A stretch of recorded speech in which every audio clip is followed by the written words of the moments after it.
Lucky Marwat में cement factory की बस पर धमाके के बाद दहशतगर्दों के खिलाफ ऑपरेशन के दौरान जख्मी पुलिस एहलकार ने दौरान इलाज बन्नू के अस्पताल में दम तोड़ दिया। शहीद एहलकार डीएसपी लकी मरवत के साथ बतौर गनमैन ड्यूटी सर अंजाम दे रहा था।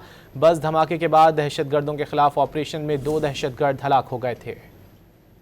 लकी मरवत में सीमेंट फैक्ट्री की बस पर धमाके के बाद दहशतगर्दों के खिलाफ ऑपरेशन के दौरान जख्मी पुलिस एहलकार ने दौरान इलाज बन्नू के अस्पताल में दम तोड़ दिया। शहीद एहलकार डीएसपी लकी मरवत के साथ बतौर गनमैन ड्यूटी सर अंजाम दे रहा था।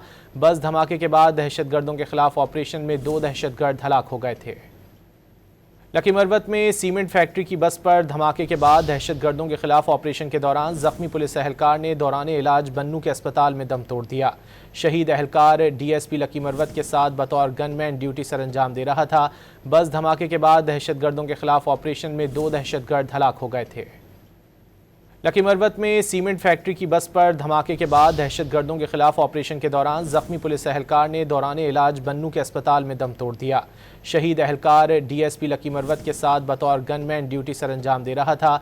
बस धमाके के बाद दहशतगर्दों के खिलाफ ऑपरेशन में 2 दहशतगर्द हलाक हो गए थे।